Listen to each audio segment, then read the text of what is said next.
30 जनवरी 1948 Birla house Delhi, जहां पर महात्मा गांधी की एक सभा चल रही थी। जब महात्मा गांधी अपनी सभा के लिए निकल रहे थे, तभी एक आदमी भीड़ से निकलता है और निकलकर महात्मा गांधी की छाती पर 3 दनादन गोलियां मारता है, जिससे महात्मा गांधी की मौत हो जाती है। हरपट रोबर जूनियर नाथूराम गोडसे को कंधों से पकड़ता है, पकड़कर आगे लेके जाता है और बाद में पुलिस के हवाले कर देता है। आखिर नाथूराम गोडसे ने महात्मा गांधी को क्यों मारा? महात्मा गांधी और नाथूराम गोडसे के बीच ऐसी क्या दुश्मनी थी कि उन्हें इतना बड़ा कदम उठाना पड़ा? ये सब जानने के लिए आपको हमारी इस वीडियो को लास्ट तक देखना होगा। तो राधे राधे मित्रों, स्वागत है आपका एक बार फिर से आपके अपने YouTube channel around the peoples में, और मैं हूं आपके साथ अतुल मीना।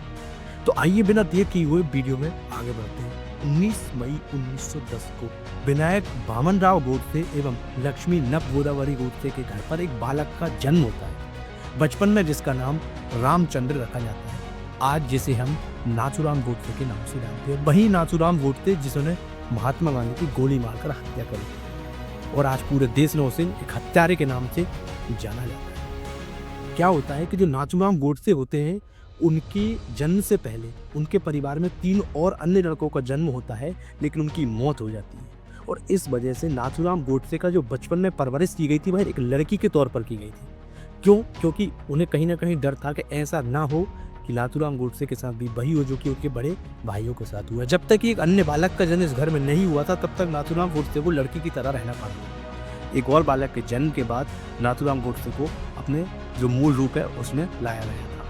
नाथूराम गोडसे ने अपने जो स्कूलिंग करियर की शुरुआत अपने ही शहर बाराबंकी से करी थी। 5th तक की पढ़ाई यहाँ से कंप्लीट करने के बाद आगे की पढ़ाई के लिए उन्हें पुणे भेजा गया था। नाथूराम गोडसे बहुत ही शातिर माइंड आदमी था। क्या होता है कि 1932 में नाथूराम गोडसे के द्वारा एक संघीय कार्यकर्ता के रूप में सांगली महाराष्ट्र में RSS को ज्वाइन कर लिया गया। लेकिन फिर दूसरी ओर अगर देखेंगे तो 1940 में नाथूराम गोडसे ने भारत विभाजन के मुद्दे पर अपने आप को RSS से अलग कर हिंदू महासभा में जोड़ने का दावा किया है।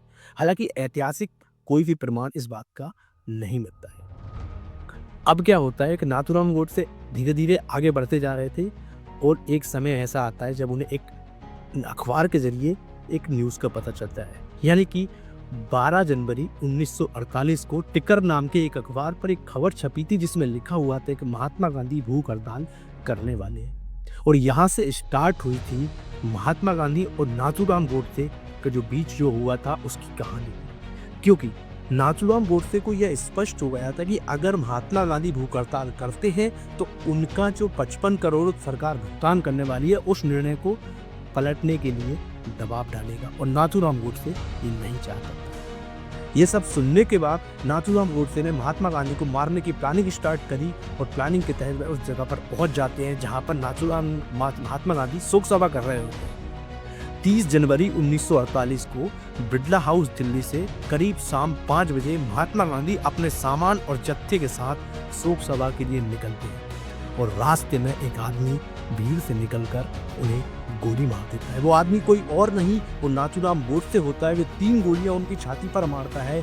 महात्मा गांधी ने धीरे से आह भरी और बेहोश होकर जमीन पर गिर जाते हैं, और उसके बाद लगभग 20 मिनट बाद महात्मा गांधी ने अंतिम सांस ली थी। नाथूराम गोडसे ये चाहता था कि लोगों को ये पता चले कि महात्मा गांधी को उसने मारा है।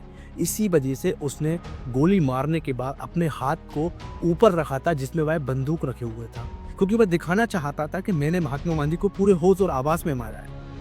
उसके बाद नाथूराम गोडसे ने आत्मसमर्पण कर दिया, और आत्मसमर्पण करने के बाद जब उसे जांच के लिए ले जाया गया तो उसने डॉक्टर से कहा था कि मुझे बहुत अच्छे से चेक किया जाए, तो शरीर के जो भी पार्ट्स हैं वो अच्छे से काम कर रहे हैं, ताकि मैं पूरे होश आवाज में हूँ, और इस बात की मुझे पुष्टि की जाए। और डॉक्टर्स ने वैसा ही किया, और उसने जैसा कहा था वैसा डॉक्टर्स के द्वारा किया गया, क्योंकि वो हमेशा ये चाहता था कि सबको ये पता चले कि मैंने किसी ऐसे रहता ना, कोई ये कह देता कि यार ज़बरदस्ती धोखे से ये गोली लग गई, ऐसा कुछ नहीं चाहता था वो, इसीलिए उसने डॉक्टर्स को ऐसा कहा था। तो अब आपको समझ में आया होगा कि आखिर नाथूराम गोडसे और महात्मा गांधी के बीच क्या बात हुई थी जिसकी वजह से उन्हें गोली मारना पड़ा। एक छोटी सी बात, 55 करोड़ का भुगतान, उसके कारण ही नाथूराम गोडसे ने महात्मा गांधी को मौत के घाट उतारा था। आपको हमारी ये वीडियो कैसी लगी आप हमें कमेंट करके ज़रूर बताएं।